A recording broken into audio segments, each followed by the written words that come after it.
साथीहरु यो भिडियोमा चाहिँ हामी आईडी र क्लास भनेको के हो एचटीएमएल मा त्यसको बारेमा जान्ने छौं है। जस्तो कि एउटा क्लासमा चाहिँ हाम्रो के हुन्छ थुप्रै स्टुडेन्टहरु हुन्छन् अनि प्रत्येक स्टुडेन्टको के हुन्छ आफ्नो आफ्नो आईडी हुन्छ तर के हुन्छ क्लास चाहिँ सबैले एउटै युज गरे हुन्छ राइट।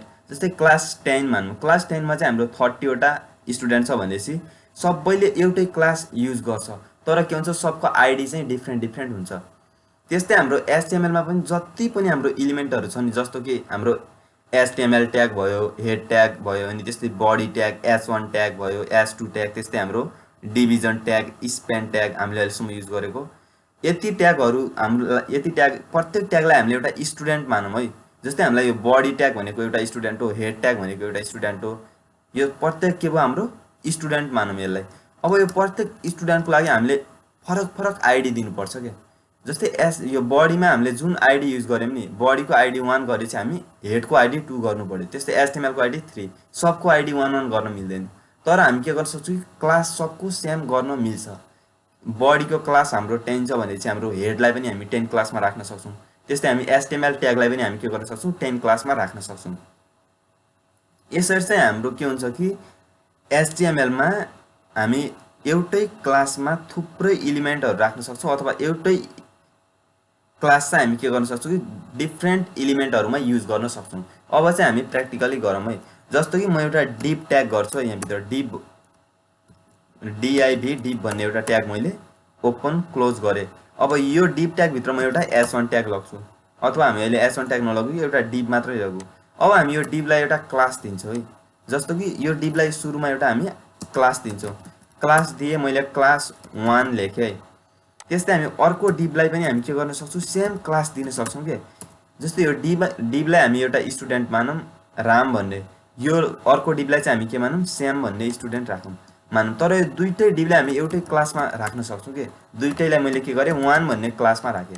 अब हामीले क्लासलाई हामीले लेख्नको लागि के गर्नुपर्छ जुन हाम्रो स्टार्टिङ ट्यागहरु हुन्छ नि जस्तै हाम्रो बडीको स्टार्टिङ ट्याग यो हो डिभको चाहिँ यो हो हाम्रो अनि इन ट्यागहरु यो हो हामीले स्टार्टिङ ट्यागको पछाडी चाहिँ हामीले क्लास भन्ने एउटा एट्रिब्युट दिनुपर्छ अनि त्यो एट्रिब्युटमा चाहिँ नाम दिनुपर्छ है। नाम अहिले हामीले 1 दिएको छु जुनसुकै नाम पनि दिदा पनि हुन्छ हामी के गर्न सक्छौं क्लासको नाम दिन सक्छौं तर हामी एउटा क्लासलाई चाहिँ हामी के गर्न सक्छौं डिफरेन्ट यो एलिमेन्टहरुमा अथवा ट्यागहरुमा युज गर्न सक्छौं किनभने चाहिँ क्लासमा चाहिँ हामी थुप्रै एलिमेन्टहरुलाई पुट गर्न सक्छौं।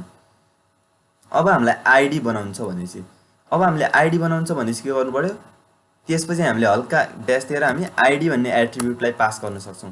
आईडी भन्ने यसमा हामी के गरौँ कि जस्तै मैले लेखे कि ब्लू भन्ने आईडी बनाए एउटा अनि यसको लागि हामीले फेरि अब ब्लू भन्ने आईडी सेम आईडी लेख्न मिल्दैन किनभने चाहिँ यो चाहिँ अर्कै एलिमेन्ट हो अथवा हाम्रो यो चाहिँ अर्को स्टुडेन्ट हो मानौं। अब हामीले यसकोमा रेड भन्ने आईडी दियौं हामी आईडी को नाम पनि जुनसुकै दिन सक्छौं त्यसको लागि हामीले के गर्नु पर्दैन स्टार्टिङ ट्यागमा चाहिँ हामीले आईडी भन्ने एट्रिब्युट पास गरेर पछाडी चाहिँ आईडी को नाम दिनुपर्छ।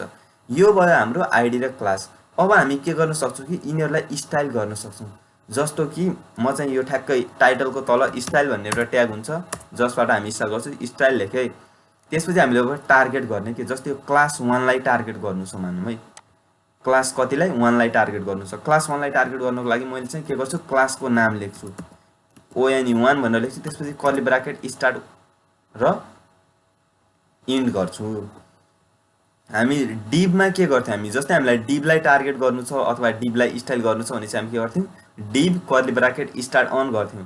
अब हामीले क्लासलाई टार्गेट गरिरहेका छौं त्यसको लागि हामीले यो जुन क्लास नेम छ नि त्यसको अगाडि चाहिँ हामीले डट लेख्नुपर्छ यसरी डट दिएन भने चाहिँ हामीलाई यो ब्राउजरले थाहा पाउन अथवा हाम्रो एचटीएमएल लाई केही थाहा हुन्न कि यो चाहिँ क्लास हो कि के हो किनभने 1 भन्ने कुनै पनि एचटीएमएल एलिमेन्ट त छैन त्यसैले हामी के गर्छौं यसलाई क्लास बनाएको हुनाले जति पनि हामी अब एचटीएमएल मा क्लासहरु बनाउँछौं र त्यसलाई हामी यसरी स्टाइल गर्छौं नि त्यसको अगाडि हामीले के लेख्नुपर्छ डट लेख्नुपर्छ।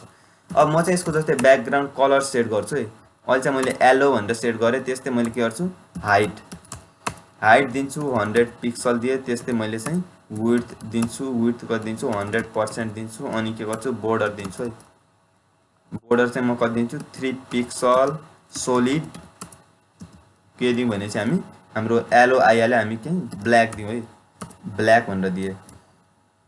यसरी मैले के गरे 1 भन्ने क्लासलाई के दिए बैकग्राउंड कलर हाइट विड्थ अनि बोर्डर दिए अब हाम्रो यो 1 भन्ने क्लास चाहिँ जति ठाउँमा पनि युज भए हुन्छ नि त्यति ठाउँको के हुन्छ ब्याकग्राउन्ड कलर चाहिँ हाम्रो येलो हुन्छ अनि हाइट विड्थ अनि बोर्डर यसरी सेट भइहाल्छ।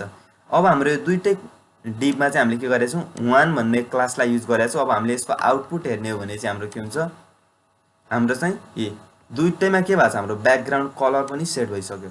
जस्तो कि म अब यसको मार्जिन पनि दिन सक्छु है। मैले चाहिँ यहाँ मैले यसरी मार्जिन दिएँ, मार्जिन चाहिँ म दिन्छु 20 पिक्सल भनेर मार्जिन दिएँ, Ctrl+S गरेँ। अब यहाँ हेर्नु भने चाहिँ हाम्रो मार्जिन आइसक्यो। हेर्नुहोस् मार्जिन आइसकेको छ राइट। यसरी हाम्रो के भएको छ मार्जिन आछ। त्यस्तै हामीले मार्जिन सेट गऱ्यौँ, हामीले क्लासको नाम दियौँ। अब हामी आइडी को काम चाहिँ के, जस्तो कि मलाई चाहिँ के गर्नु छ भने चाहिँ अब यो दुईटै क्लासमा चाहिँ height width border margin same दिनु छ, तर चाहिँ के गर्नु छ ब्याकग्राउन्ड कलर चाहिँ चेन्ज गर्नु छ। ब्याकग्राउन्ड कलर चाहिँ मलाई के गर्नु छ, जस्तो यहाँ छ नि हाम्रो आउटपुटमा हाम्रो माथिल्लो डिपमा चाहिँ मलाई रेड कलर गर्नु छ, अनि तल्लोमा चाहिँ मलाई ब्लू कलर गर्नु छ भने चाहिँ कसरी गर्ने त? हामीले टार्गेट त गरेका छौँ, क्लासलाई टार्गेट गरेका छौँ। अब हामी कसरी गर्ने भनेपछि हामीले चाहिँ आइडीलाई टार्गेट गर्ने। जस्तो आइडीलाई टार्गेट गर्नको लागि के गर्ने, हामीले जस्तो क्लासलाई टार्गेट गर्नको लागि चाहिँ डट लेखेका थियौँ, त्यस्तै आइडीलाई टार्गेट गर्नु छ भने हामी ह्यास युज गर्छौँ। ह्यास ट्याग युज गर्ने, त्यसपछि हाम्रो आइडी को चाहिँ नाम दिने। हाम्रो यहाँ आइडी को नाम के छ अहिले ब्लू छ नि, जुन हाम्रो यो अगाडिको डिपमा चाहिँ हाम्रो ब्लू भन्ने आइडी चाहिँ हामी के गर्छौँ ब्लू भनेर लेख्छौँ अनि कर्ली ब्राकेट स्टार्ट अन गर्छौँ। हाम्रो टार्गेट भइसक्यो। अब यो आइडीलाई हामीले के गर्यौँ टार्गेट गरिसक्यौँ। अब हामी यो आइडीलाई जे प्रोपर्टी दिन्छौँ नि त्यो चाहिँ जम्मै के हुन्छ यही डिपमा लागू हुन्छ। जस्तो कि मलाई अब यहाँ ब्याकग्राउन्ड कलर दिन्छ, ब्याकग्राउन्ड कलर हामीले यहाँ के गर्नु छ ब्लू गर्नु छ है, हामीलाई BLUE ब्लू गर्नु छ। हामी अब माथिको ब्याकग्राउन्ड कलरलाई हामी के गर्न सक्छौँ अब हटाउन सक्छौँ। त्यस्तै हामीले अर्को आइडीलाई पनि टार्गेट गरौँ। अर्को आइडी हाम्रो के हो रेड भन्ने आइडी। रेड भन्ने आइडीलाई मैले टार्गेट गरेँ, कर्ली ब्राकेट स्टार्ट अन, यहाँ पनि हामी के गरौँ ब्याकग्राउन्ड कलर रेड गरौँ है, Ctrl+S गरेँ। अब हाम्रो के भयो रेडवाला आइडी जोसँग छ नि त्यो मान्छेको ब्याकग्राउन्ड कलर हाम्रो रेड भयो। अनि ब्लू भन्ने आइडी जुन एलिमेन्टले अथवा हाम्रो एउटा मान्छेले पायो भनौँ, अनि त्यसको के भएको छ ब्याकग्राउन्ड कलर हाम्रो ब्लू भएको छ। अब हामीले आएर हेर्ने हो भने चाहिँ हाम्रो के भएको छ माथिल्लोवाला डिपको आइडी चाहिँ हाम्रो ब्लू भन्ने आइडी थियो र तल्लो डिपको आइडी हाम्रो रेड थियो र हामीले ब्याकग्राउन्ड कलर सेट गऱ्यौँ। तर हाम्रो क्लासमा हामीले के गरेका थियौँ, क्लासमा चाहिँ हाइट विड्थ अनि बोर्डर चाहिँ हामीले दुईटैमा सेम छ। हेर्नुहोस् है। त्यस्तै हामी अब के गर्न सक्छौँ कि यसरी हामी आइडी र क्लासलाई युज गर्न सक्छौँ। अब हामीले के गर्यौँ कि यही क्लासलाई चाहिँ मैले H1 ट्यागमा पनि युज गर्न सक्छौँ कि माथिको क्लासलाई जुन हाम्रो क्लास छ नि क्लास 1 भन्ने छ नि त्यो चाहिँ अब म जति ठाउँमा नि युज गर्न सक्छु। क्लास 1 भन्ने मैले H1 ट्यागमा लेखेँ, के गरेँ दिस इज H1 ट्याग, मैले यसरी Ctrl+S गरेँ। हेर्नुहोस् है अब के भएको छ हाम्रो के भएको छ हेर्नुहोस् दिस इज H1 ट्याग भनेर हाम्रो के भएको छ हाइट आइसक्यो, विड्थ पनि आइसक्यो, मार्जिन आइसक्यो अनि बोर्डर आइसक्यो। यो कसरी कहाँदेखि आयो त हाम्रो H1 ट्यागमा कहाँदेखि आयो भने चाहिँ हामीले यसमा क्लास युज गरेका छौँ, क्लासमा प्रोपर्टीहरू दिएका छौँ हामीले त्यो सबै। हेर्नुहोस् अब नत्र हामीले सिम्पली H1 ट्याग मात्र लेखे चाहिँ हाम्रो के आउँछ केही पनि आउँदैन। जस्तै मैले यहाँ लेखेँ कि केही मैले कुनै टेक्स्टहरू लेखेँ हाहा भनेर, अब चाहिँ म यहाँ हेर्नुहोस् यो H1 ट्यागमा के भएको छ केही पनि न त बोर्डर छ न त केही छैन, तर हाम्रो माथिल्लो H1 ट्यागमा के छ बोर्डर हाइट विड्थ सब आइसक्यो। यसरी हाम्रो के गर्छ क्लासहरू चाहिँ थुप्रै ठाउँमा युज गर्न मिल्छ।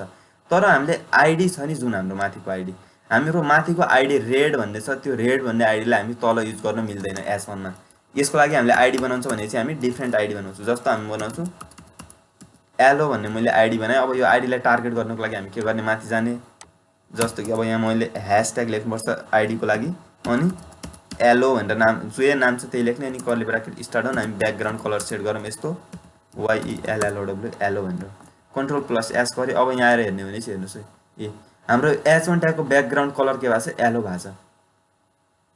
यसरी चाहिँ हामी के गर्न सक्छौँ आइडी र क्लासहरूलाई युज गर्न सक्छौँ। यसको चाहिँ हामी अब जति पनि हामी HTML गर्छौँ त्यसमा आइडी र क्लास चाहिँ हाम्रो युज भएको नै हुन्छ।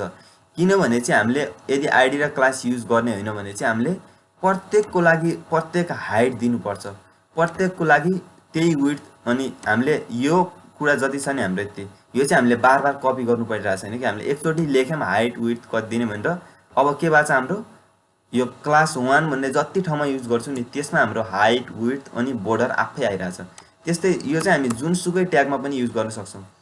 हाम्रो जस्तो कि अब हामीले आइडीमा के भएको थियो हाम्रो रेड, हामीले क्यापिटल रेड स्मल रेड गर्न मिल्दैन, यो चाहिँ केस सेन्सिटिभ हुन्छ। हेर्नुहोस् है, हाम्रो के हुन्छ भने चाहिँ आइडी र क्लासहरू, जस्तो कि मैले यहाँ रेड छ नि हाम्रो, यो रेडलाई चाहिँ मैले क्यापिटल रेड गरिदिएँ भने चाहिँ Ctrl+S गरेँ, तर हाम्रो माथि चाहिँ के छ स्मलमा स्मल रेड छ भने चाहिँ हाम्रो यो चाहिँ अब काम गर्दैन है, हाम्रो काम गरेन है, किनभने चाहिँ हाम्रो यो केस सेन्सिटिभ हुन्छ। क्यापिटल रेड र स्मल रेड हाम्रो के हुन्छ डिफ्रेन्ट हुन्छ। त्यस्तै हाम्रो क्लासमा पनि के हुन्छ कि ONE1 छ नि हाम्रो, मैले यहाँ क्यापिटल गरिदिन्छु भनेपछि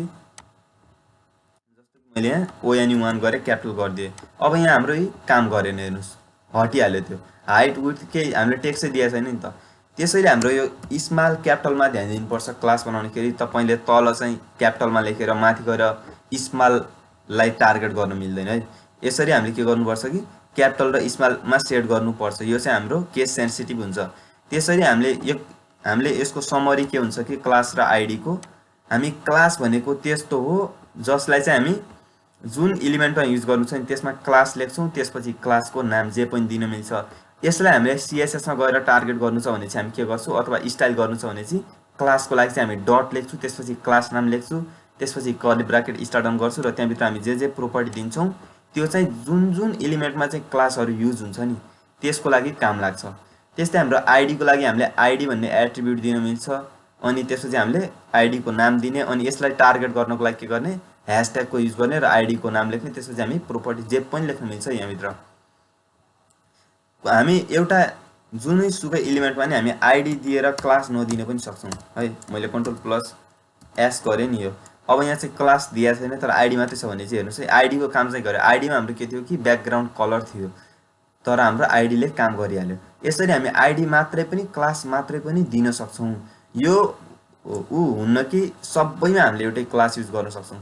अनि एउटा अर्को कुरा पनि के थप्न सकिन्छ कि जस्तै हाम्रो अहिले हाम्रो यहाँ 1 भन्ने एउटा क्लास छ, त्यस्तै हामी अर्को क्लास थप्छौँ। अर्को क्लासको नाम हामी जे पनि दिन सक्छौँ, अहिले म दिन्छु सेकेन्ड। यसरी हामी डिफ्रेन्ट क्लासहरूलाई चाहिँ युज गर्नु छ भने चाहिँ हामी के गर्न सक्छौँ, क्लासहरू बनाउनु छ भने चाहिँ तपाईँ जति पनि क्लास बनाउन सक्नुहुन्छ। यसरी के गर्ने, हल्का स्पेस दिएर अर्को नाम लेख्ने।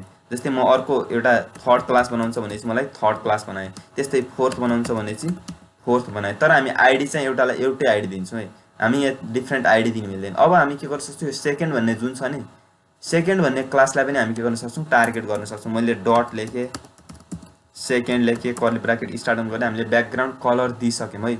अब चाहिँ हामी म बोर्डर रेडियस दिन्छु, यसमा बोर्डर रेडियस दिएँ मैले चाहिँ, यसमा कति दिन्छु भने चाहिँ 50 पिक्सल बोर्डर रेडियस दिएँ, Ctrl+S गरेँ। अब हेर्नुहोस् है हामीले जुन हाम्रो अब यो सेकेन्ड भन्ने क्लास छ नि, सेकेन्ड भन्ने क्लास हाम्रो कहाँ छ, यहाँ छ। हामीले एउटै क्लास लेखेर यहाँभित्र डिफ्रेन्ट क्लास नेम दिनको लागि हामीले के गर्नुपर्छ, थोरै स्पेस दिए पुगिहाल्छ। अब हामीले यहाँ गएर हेर्ने भने चाहिँ हाम्रो यसको बोर्डर रेडियस घटेर हेर्नुहोस् 50 पिक्सल भएको छ, तर यो तलको वालाको भएको छैन, किनभने चाहिँ हाम्रो यसले 1 भन्ने आइडी युज गरिरहेछ, तर यसले दुईटा आइडी यसले 1 भन्ने क्लास युज गरिरहेछ, तर माथिकोले के गरिरहेछ 1 भन्ने पनि सेकेन्ड भन्ने पनि दुईटा क्लास युज गरिरहेछ। त्यस्तै हाम्रो अब यहाँ तल्लोमा पनि मैले सेकेन्ड लेख्ने भने चाहिँ सेकेन्ड लेखेँ, Ctrl+S गरेँ, हेर्नुहोस् यसको पनि ठ्याक्कै के भएको छ, हाम्रो बोर्डर रेडियस सेट भइसक्यो। यसरी चाहिँ हामी डिफ्रेन्ट क्लासहरू पनि दिन सक्छौँ, एउटै इलिमेन्टलाई थुप्रै क्लास दिन सक्छौँ र थुप्रै प्रोपर्टी सेट गर्न सक्छौँ। हाम्रो क्लास र आइडीमा चाहिँ हाम्रो यति नै हुन्छ। Thank you.